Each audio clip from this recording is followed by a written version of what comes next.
In the dark void of space, the Galactic Council's central station, Aurora Prime, glowed like a giant crown. It hovered above a blue gas giant, surrounded by smaller patrol ships and defense drones. Inside its grand chamber, 12 alien delegates sat in a circle. At the head was Chancellor Velrek Thurin, tall and cold-eyed, his silver skin shining under the chamber lights. "Earth refuses to obey," he said, voice calm but sharp. "They've rebuilt a fleet stronger than any in Council space. If we delay, they will dominate us." No one disagreed out loud, but a few delegates shifted uncomfortably. Earth, now calling itself the Terran Empire, had once been isolated. After centuries of silence, they returned with advanced technology, unmatched speed, and a bold demand for equal status.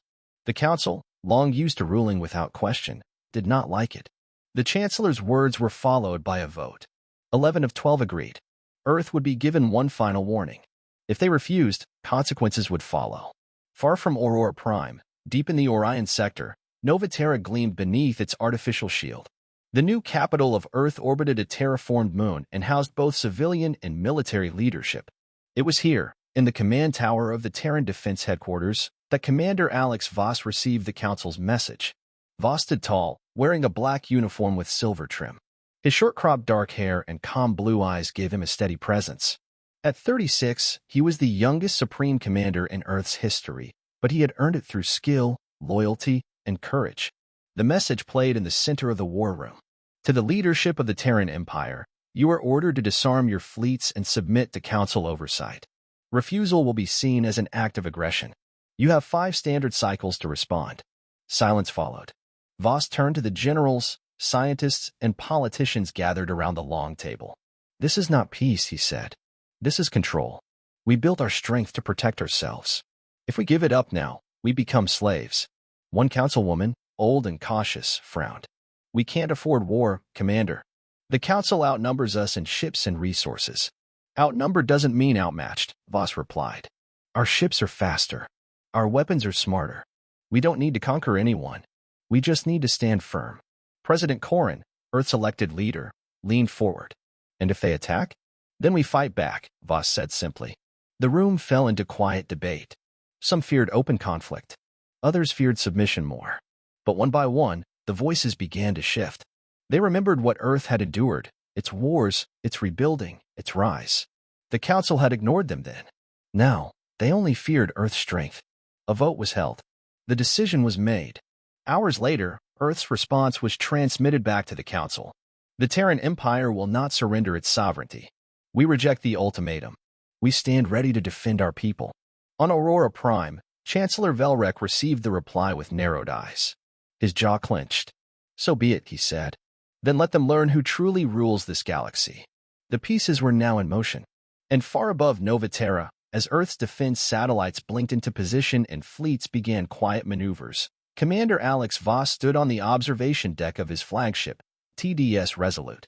He watched the stars calm, endless, waiting. "Let them come," he said to himself. The days following Earth's defiance were filled with tension. No shots had been fired, but war had already begun in quiet ways. It started with delays, trade vessels turned away at outer stations, cargo rerouted, credits frozen. The Galactic Council was not attacking with weapons yet. They were trying to choke Earth's reach, to remind the Terran Empire that independence had a price. Commander Alex Voss stood at the heart of Nova Terra's orbital command station. From the wide observation window, he could see the growing fleet drifting in formation, dozens of Terran warships aligned like sentinels. Below, on the planet's surface, cities shimmered with lights. People continued their daily lives, but a shadow of uncertainty hung over them. "Report," Voss said calmly. "I'm still on the stars." Admiral Lin, efficient and direct, stepped beside him with a data pad. "Council patrols are circling the hiring gate. Their blockade is holding. We've lost 12 merchant ships this week. No casualties, but morale is slipping on the outer colonies." "Hiring gate is neutral territory," Voss said. "They don't care. They're tightening the noose without firing a shot." Voss sighed and walked to the tactical board. A massive display showed sector-by-sector updates. Red dots marked Council movements. Blue marked Terran positions. The map was growing more crowded each day. "They want us to respond aggressively," he said, "so they can call us the aggressors." Dr. Eland Myra entered, his expression tense. He had been working around the clock with the defense labs. We've completed analysis of their latest troop shifts. The numbers are increasing. If they hit all 3 outer sectors at once, we'll be stretched thin. We'll adapt, Voss said. What about our automated platforms? Ready. The planetary defense grids are fully active, and our cloaked satellites near Council space are feeding live data. Voss appreciated the work. Eland was not a soldier, but he understood the stakes. Earth had learned to build quietly tools of defense, not invasion. But now, those tools might be tested. Later that day, a private meeting was held in Nova Terra's High Command Chamber. President Corrin sat at the head of the table, flanked by senior advisors, ministers, and Voss. The room was dim, the air tense. "The blockade is an act of war," said General Riva, voice sharp. "We should strike before they tighten it further. We strike first, we lose the moral ground," Voss replied. "They want to paint us as dangerous. Let's not give them the brush." The president rubbed her temples. "We can't afford full war. But we also can't appear weak." "We won't," Voss said. "We show discipline, strength with control." Meanwhile, we open another front, diplomatic. Minister Rena, Earth's lead diplomat, leaned forward. "You mean appeal to the neutral systems?" "Exactly," Voss said. "The Council thinks they speak for the galaxy. But others have watched quietly. If we can show them the truth, what the Council is really doing, they may stand with us." The room was silent for a moment. President Corrin gave a small nod. "Begin outreach. And keep our fleets on alert. Alex, I want you to prepare for all outcomes." "Yes, Madam President," Voss replied. That evening, aboard the TDS Resolute, the flagship drifted through Earth's upper orbit. Inside, Voss walked the main deck, checking with officers and engineers. He spoke with his crew, calmly but clearly, assuring them they were ready.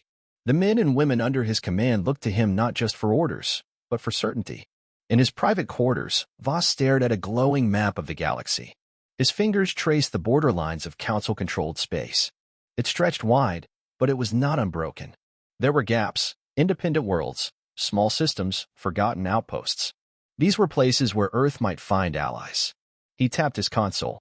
A voice answered, Captain Reese, his old comrade and now his fleet's second-in-command. "Status?" Voss asked. "Steady. Cruiser calm. Fighters ready. Outer patrols on rotation." "Good. Keep the outer colonies supplied. Quietly double escorts." "And Reese?" "Yes, Commander. If they make the first move, any move, we hit back with precision. No chaos. No panic. Just fire when fire is needed." "Understood." As the call ended, a soft beep echoed from the comms console. A coded message blinked to life, news from Ardina, a neutral moon system. The message was short, Council agents present. Pressure mounting. Locals restless. Voss leaned back, eyes narrowing. The Council wasn't just cutting Earth off, they were pushing influence into the border worlds, trying to poison opinion, spread fear, control the story. He knew then this war would not be won by fleets alone. It would be won in information, in loyalty, in who the galaxy believed. Earth would not fight alone, not if he could help it. He stood, steady and focused. Darkness stretched endlessly beyond the stars, and in that silence, a spark of danger was lit. The TDS Meridian, a Terran cargo vessel, was on its routine route to the Ardina colonies. It carried medical supplies, food, and repair parts, nothing of military value. Its journey was peaceful, uneventful, until it wasn't. Halfway through the Hiron corridor, the ship's sensors picked up strange signals. Shadows moved in the distance, silent, fast, and without identification codes. Within minutes, the ship was under attack. Laser fire shredded the Meridian's rear thrusters. The cargo vessel had no weapons to defend itself. It was forced to drop its cargo and retreat into deep space, limping back with engine smoke trailing behind. The attackers disappeared as quickly as they came, leaving no trace behind. When the news reached Commander Alex Voss, he was in the central war chamber aboard the TDS Resolute. The holographic image of the damaged ship flickered in front of him. His jaw tightened as the captain of the Meridian finished the report. "We barely made it out, Commander. No identification. No response to hails. They moved like Council ships, but without flags." "Pirates don't use Council tactics," Voss said quietly. "No, sir," the captain replied. "And pirates don't fly in coordinated wedge formations." After the call ended, Voss stood in silence. Around him, the war room buzzed with quiet movement. Officers exchanged reports, updated data logs, and monitored communications. But Voss's mind was focused. This was not a random attack. It was calculated. Later that day, Voss summoned Dr. Eland Myra, the chief intelligence analyst. Eland arrived with 2 specialists and a secured data core. Together, they began analyzing the attack frame by frame. Energy signatures match Council fleet profiles, one of the analysts said. But they scrubbed transponders and used decoys to confuse long-range scans. Voss folded his arms. So they want deniability. Attack us, steal supplies, and make it look like pirates. They're testing our response, Eland added. If we strike back blindly, they'll use it against us. Call us unstable. Dangerous. Voss nodded slowly. Then we gather proof. Real proof. And we show it to the galaxy. He ordered a covert investigation. Surveillance probes were deployed to key sectors. Spy drones, cloaked in stealth mode, were sent to monitor Council routes. And from the Ardina colonies, underground contacts began feeding reports back to Terran command. At the same time, the Council's message machine moved faster. Broadcasts labeled Earth as an aggressor. Peaceful colonists were warned to stay away from Terran-controlled space. Earth's name was being painted as a threat, but not everyone believed it. In hidden corners of the galaxy, on old mining moons, independent trade stations, and rogue outposts, people remembered what the Council had done to others who dared to rise. They remembered forced oversight, seized assets, and the quiet removal of rebellious voices. Now, Earth was pushing back, and some were watching with interest. Back on Nova Terra, a secret meeting was held in an underground chamber of the High Command. Present were President Korin, Commander Voss, Minister Rena, and a few trusted advisors. We have partial footage from the Meridian's attackers, Voss reported. We're enhancing it now. If we can match these ships to Council hull designs, we'll have hard evidence. And what do we do with it? Minister Rena asked. We broadcast it, Voss said. To every neutral system. Let them see the truth. President Korin leaned forward. They'll call it a fake. Some will, Voss agreed. But some won't. We don't need everyone to believe. Just enough. The plan was approved. Earth would not strike. Not yet. But they would reveal what the Council was hiding.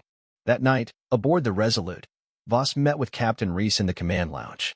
The room was quiet, lit only by the soft blue light of the star map overhead. They've made their first real move, Voss said. Reese nodded. So what's next? We show the galaxy who they really are. No more words. Just truth. Reese tilted his head. And when the truth isn't enough? Voss looked out the viewport, watching stars drift past like slow rain. Then we're ready, he said. Outside the ship, a long convoy of Terran vessels moved through space, quiet, disciplined, and aware that the next day could bring war. In the shadows, Council ships lurked. But now, Earth was watching back. The battle for truth had begun. The attack on the TDS Meridian was a turning point. Even though no one officially blamed the Galactic Council, whispers spread quickly. The timing, the precision, the style of the strike, it all pointed to Council forces pretending to be pirates. And now, the Terran Empire had proof. Inside the main operations room of the TDS Resolute, Commander Alex Voss stood in front of a large projection screen. Grainy, enhanced footage showed the shadowy ships that had ambushed the Meridian. The angles had been cleaned up, the energy patterns isolated. Ship outlines were matched to Council vessel classes, right down to their hull curvature and formation tactics. There, said Dr. Eland Myra, pointing to one frame. Same drive signature as a Varn-class cruiser. That's Council tech. No pirate could afford that. Alex nodded. Around him, the command team was silent, watching the undeniable proof. We send it to every neutral world, Voss said. Full footage. No edits. Let the facts speak. Within hours, secure messages were dispatched across the neutral systems, Ardina, Solari Reach, Tainar, and the scattered free stations. The message was simple. Earth did not fire first. The Council did. A day later, the response began. From Ardina, a reply came from its ruling council. Your evidence has been reviewed. We will not support the Council's aggression. Our ports are open to Terran ships. From the Solari Reach, we will remain neutral, but reject the Council's blockade as unlawful. Any attack on Earth will not have our support. Small steps, but enough to shift the balance.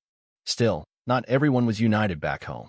In Nova Terra's Senate, a heated debate took place. One faction, led by General Callan, argued for a preemptive strike. We have the advantage now, Callan said. The Council is exposed. Let's take the fight to them. Hit their border outposts. Push back before they regroup. Voss was there to answer. If we attack first, we lose every ally we just earned, he said. They support us because we've shown restraint. Break that, and we stand alone. The longer we wait, the more ground they gain, Callan snapped. I'd rather lose ground than lose our cause, Voss replied firmly. We didn't come this far to become what they say we are. The president, watching the argument unfold, finally spoke.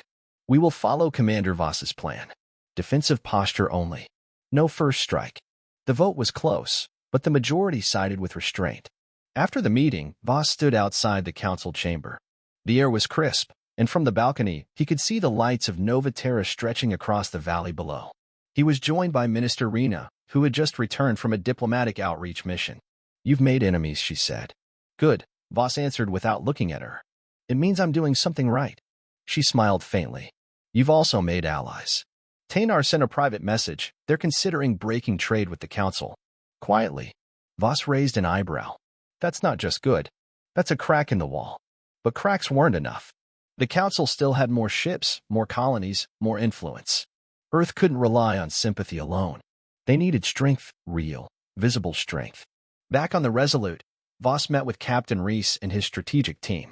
Begin quiet movement of support fleets to the edge of neutral space, he said. Keep the formations tight. I want eyes on every gate and station within range. No aggression, just presence. Reese nodded.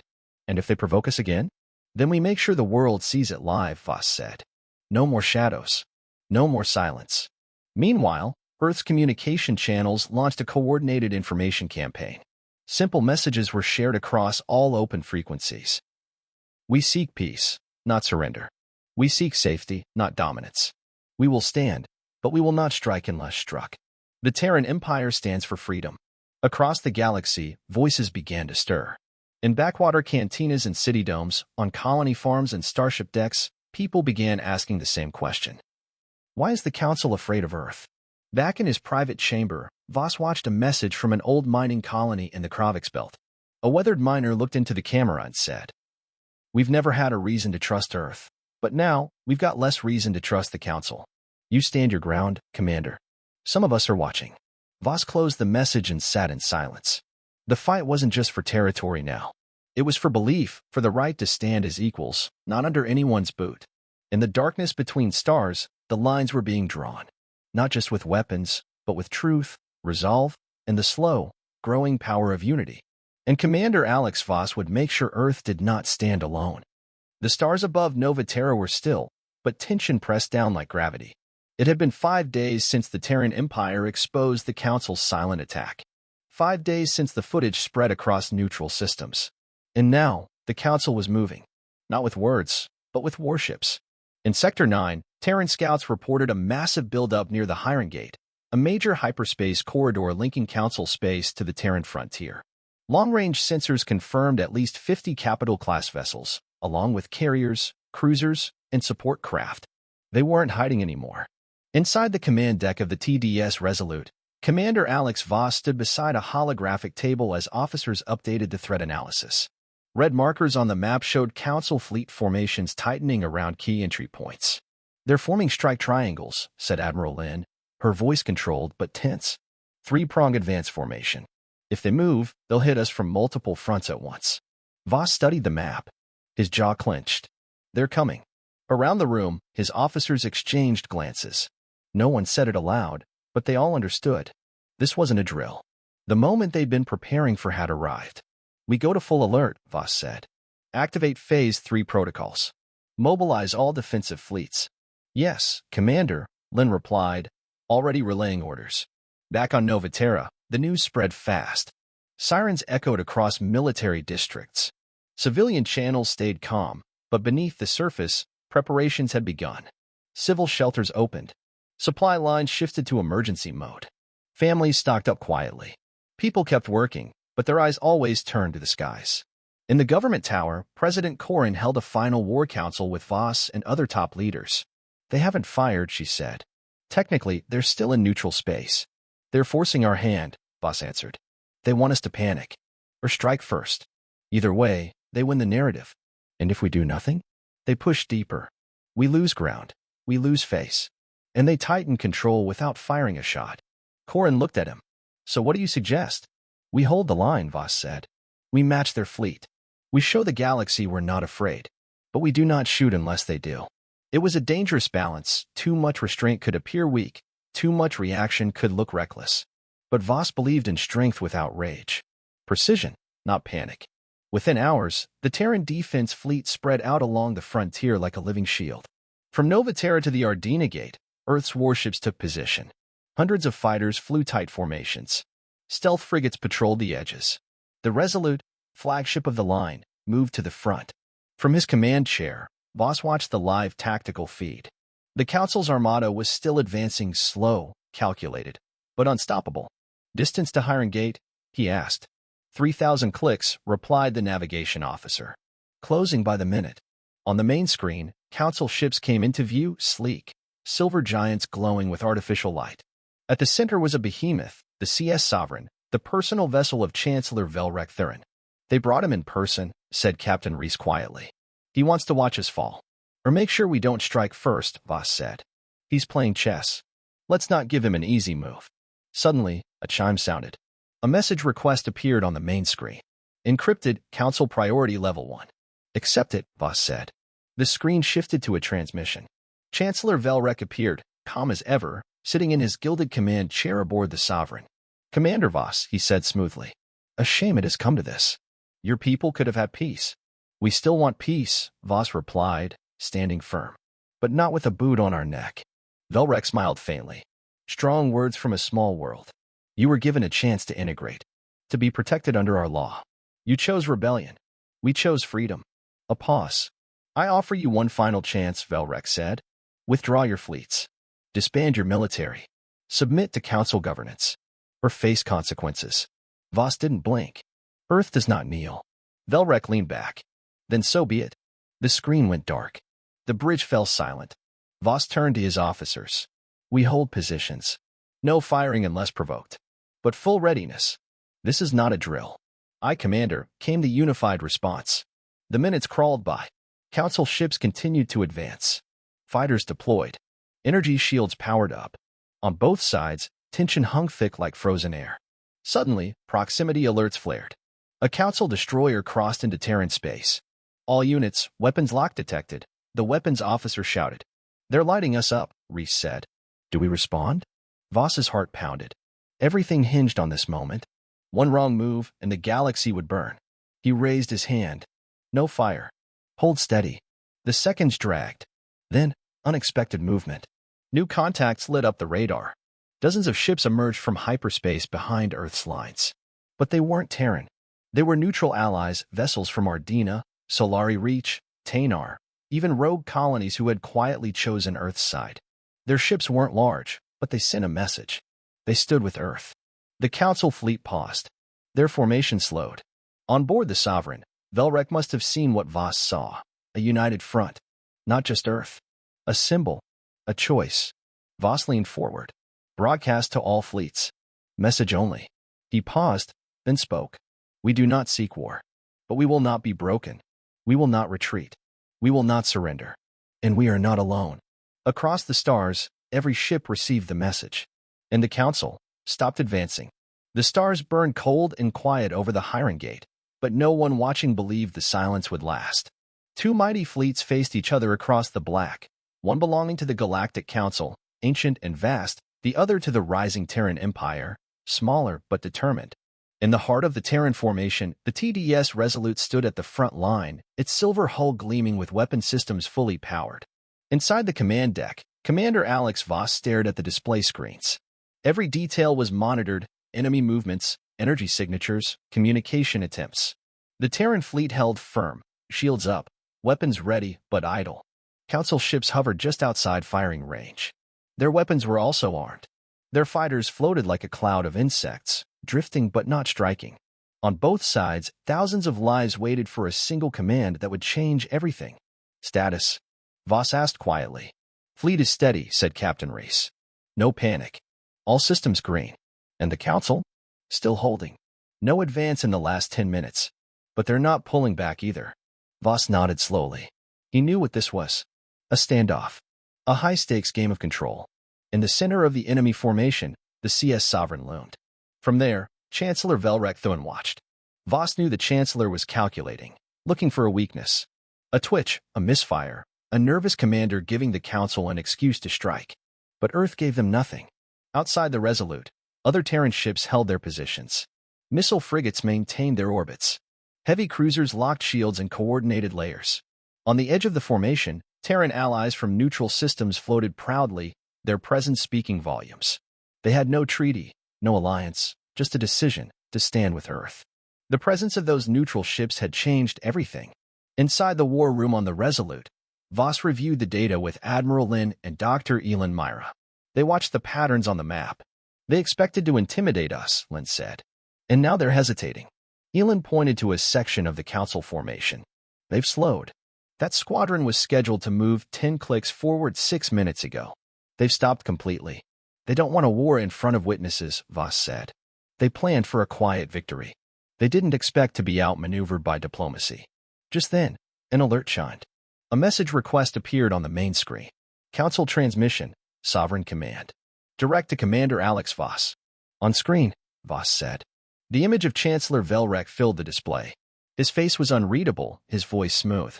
Commander, it seems you've gathered quite the audience. I prefer witnesses to victims, Voss replied, steady as ever. Velrek's mouth twitched slightly, as if amused. You've bought yourself time, but this proves nothing. You've made enemies of powerful people. I've made the right enemies. Is this the legacy Earth wants? Velrek asked, voice rising. To be remembered as defiant? Uncontrolled? No, Voss said. To be remembered as free. Velrek paused. You think this ends here? I think you blink first. The screen went black. On the enemy side, something shifted. Council vessels slowly began rotating. Energy signatures dropped. Fighters started retreating toward hangars. Gasps rippled across the Terran bridge. They're backing off, said Captain Reese, stunned. Are you sure? Lin asked quickly. Positive, the radar officer confirmed. Council fleet is reversing course. No weapons discharged. They're disengaging. Voss stepped forward, watching the enemy formation break apart. The CS Sovereign turned, accelerating away from the line. One by one, other vessels followed. No shots. No war. Just retreat. The bridge erupted into quiet celebration. Officers smiled. Crew members whispered with relief. But Voss didn't relax. Not yet. Maintain formation, he ordered. No one moves until we confirm full withdrawal. Minutes passed. The radar cleared. The enemy was gone. Only then did Voss exhale. President Corrin's voice came through the secure channel moments later. Alex, is it over? For now, he replied. We held the line. Without firing a shot. You've done more than that, she said. You changed the course of history. After the call, Voss walked alone to the observation deck. Outside, stars continued their silent watch. The void looked the same, but everything had changed. The Terran Empire had stood against one of the oldest powers in the galaxy and did not break. They had shown discipline, strength, and clarity of purpose. And they had not stood alone. He heard the lift open behind him. Captain Reese stepped in. Not bad for a small world, Reese said with a grin. Voss allowed a rare smile. Not bad at all. Below them, the fleet remained in formation, a symbol of what Earth had become, not a threat, but a power, a voice, a force that would not be ignored. Across the galaxy, the message was clear. Earth would not be ruled. Earth would not be bullied. And Earth would not stand alone ever again. The Council fleet was gone. Across the systems, the message spread like fire in dry grass. The Terran Empire held the line. No missiles launched. No blood spilled. And yet, a war had been won without a single explosion. On Nova Terra, crowds filled the plazas. People stood shoulder to shoulder, looking up at giant screens showing footage from the front. Ships returning. Fleet commanders saluting. The tension that had gripped the world for weeks broke like a wave. Relief. Joy. Pride. Earth had faced a superpower and forced it to back down. Inside the Grand Chamber of the Terran Senate, leaders gathered to draft the next steps. President Corrin sat at the head of the table. Her voice was calm, but steady with purpose. We have proven our place among the stars, she said. Now we shape what comes next. Commander Alex Voss stood nearby, watching in silence. He wasn't a politician, but his presence mattered. Across the galaxy, people now knew his name. Not for launching wars, but for stopping one. The Council's retreat had created a power vacuum. Neutral systems that once feared the Council now questioned their leadership. Some worlds began talks to join Earth's trade networks. Others offered quiet alliances. Even long isolated colonies sent messages of respect. But Earth didn't seek an empire of control. That was never the goal. Voss met privately with Minister Rena and key advisors in a small briefing room atop Nova Terra's defense tower. "We can't become what we just stood against," Voss said. "No expansion by force. No domination. We offer partnership, not power." Rena nodded. "Agreed. Many are watching us closely. If we move too fast, we'll confirm every lie the Council tried to spread." Instead of claiming victory through power, Earth chose diplomacy. A new interstellar charter was proposed, one that recognized independent governance, fair trade, and mutual defense. It wasn't just for Earth. It was for anyone tired of being silenced by fear. Meanwhile, on Aurora Prime, the Galactic Council scrambled to recover. Chancellor Velrek Thurin had gone silent. Rumors spread of internal conflict within the Council. Some members blamed him for the failure. Others feared Earth even more now, not because of their weapons, but because of their example. For the first time in centuries, the galaxy saw a shift. Back aboard the TDS Resolute, now docked above Nova Terra, Voss walked the lower deck alone. The ship was quiet, but the weight of what had happened still hung in the air. He passed through the war room, now empty, and entered the observation chamber. Stars glittered across the viewport. He stood in silence, remembering how close it all came to collapse. One wrong move, one flash of emotion, and thousands might have died. But restraint had worked. Patience had been stronger than pride. Captain Reese entered, his expression thoughtful. "They're calling this the standoff of Hiron," he said. "Some historians are already writing about it." "Let them write," Voss said. "We've got more work ahead." "You think they'll come back?" Voss turned to him. "Not the same way. They lost more than a fleet. They lost control of the story. The galaxy knows we stood without firing." Reese crossed his arms. "So what now?" "Peace." Voss didn't answer immediately. He looked out at the stars, then back at Earth below. "We prepare," he said. "We build not just ships, but trust. We defend, but we also lead. Not with fear, with purpose." News feeds around the galaxy continued to show images of the Terran fleet, not in battle, but in formation, calm, ready, and united. The Terran Empire had not just survived. It had changed the course of history. Earth was no longer the newcomer. It was now a symbol. As the day came to an end, Voss stood alone on the command bridge of the Resolute, watching the sunrise stretch across Nova Terra's surface. He breathed in, steady and proud. The war that never began had changed everything, and Earth would never be the same.